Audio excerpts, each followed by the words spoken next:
There are nights when the sky feels endless, so large and so silent that people begin imagining the stars are alive. Ancient travelers watched the heavens carefully, and one day they noticed something strange. Whenever Scorpius rose above the horizon, Orion disappeared. The great hunter sank below the sky, as though he feared something rising from the darkness. And for thousands of years, people told stories about the creature that chased the hunter through the stars. In ancient Greece, Orion was known as the greatest hunter alive. He crossed forests where others feared to walk, climbed mountains hidden by storms, hunted creatures people believed impossible to kill. Wolves fled when they heard his footsteps, and his arrows never missed. Slowly, Orion began believing there was nothing in the world he could not defeat. One night, sitting beside a fire beneath the stars, the hunter spoke dangerous words. He swore that one day he would destroy every beast on earth. The forests heard him, the mountains heard him, and according to the old legends, the gods heard him too. The goddess Artemis protected wild places, forests untouched by men, rivers hidden deep in the mountains, creatures living far from cities and temples. And when she heard Orion's words, the night became strangely quiet, because pride was something the gods never forgave easily. Some legends say Artemis herself became angry. Others whispered it was Gaia, the ancient spirit of the earth. But every story ended the same way. Something awakened far beyond the forests of Greece, where deserts began, where sand moved beneath cold night winds, and where travelers avoided remaining after sunset. Interestingly, ancient legends describe the scorpion differently. In some stories, it was a tiny creature, almost invisible in the darkness. But in this version of the legend, the scorpion was enormous, so large that people heard it moving before they saw it. And it was this giant creature that people later imagined among the stars. Far beyond the green forests, beyond black cliffs and endless dunes, something ancient moved across the sand, a massive scorpion, larger than a horse. Its shell reflected cold moonlight, its claws dragged slowly across the rocks, and its tail rose high above the earth, like a weapon. Old storytellers said that when the creature crossed the desert, the wind itself became quieter. Even nocturnal animals hid beneath stones, because this was no ordinary beast. It had been sent with a purpose, to find the hunter and end his story. Orion saw the creature at night. The desert was cold. Stars moved slowly overhead. Firelight trembled in the wind. Suddenly, the horses became restless. The dogs growled into the darkness. Then Orion heard a sound, slow, heavy, as though something enormous moved across the sand. And when the creature emerged from the darkness, even the great hunter froze. The scorpion's eyes reflected pale silver light. Its claws carved deep marks into stone, and its tail moved slowly above him, waiting. Orion reached for his bow, but for the first time in his life, he felt fear. The battle lasted nearly until dawn. Sand rose into the air around them. Stones shattered beneath the creature's claws. Orion's arrows disappeared one after another into the monster's shell. The hunter moved quickly, faster than any man. But the scorpion continued advancing, slowly, relentlessly, as though the night itself moved beside it.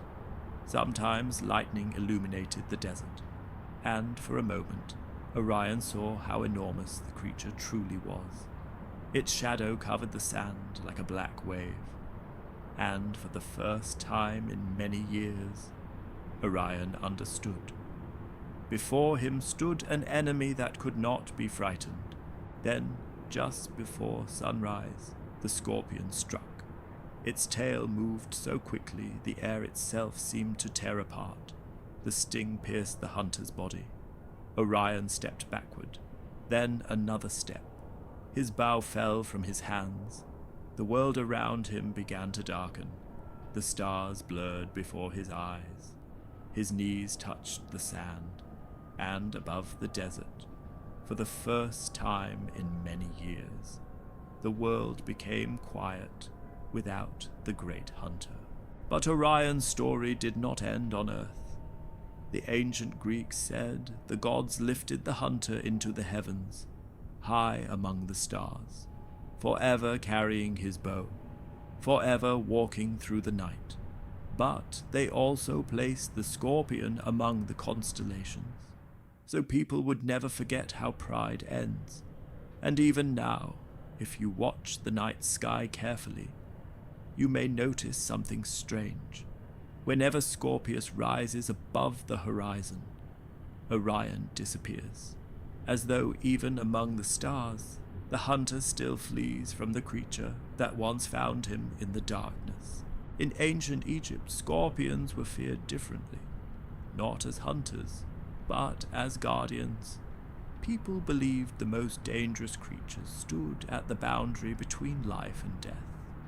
Near ancient tombs, travelers often discovered scorpion tracks in the sand, and slowly stories appeared about giant creatures guarding the path into the underworld. Old priests said, at night the desert does not belong to humans. It belongs to those moving beneath the sand. Because in Egypt, death was always close, silent, almost invisible, hidden beneath the burning earth. In the legends of Babylon, there existed beings called the Scorpion Men, half human, half scorpion, ancient enough to witness the fall of entire kingdoms. They stood beside the gates where the sun entered the world and departed from it, and nobody passed calmly beside them, because beyond those gates began the unknown, the place where light ended and darkness began. Travelers said the guardian's eyes glowed among the rocks at night, and even the bravest people avoided staring too long. Among the stars of Scorpius, one always stood apart, red, slowly pulsing in the darkness. Ancient people called it Antares, the heart of the Scorpion. In the deserts of the Middle East, travelers often noticed it first, hanging low above the horizon, dark red against the black sky. And many believed it was not simply a star, but the eye of an ancient creature watching the world. Old caravan travelers said, when Antares burns especially bright, the desert becomes dangerous, as though the sky itself warns people not to wander too far from the firelight. Some priests believed the red glow of Antares was the scorpion's poison still burning among the stars.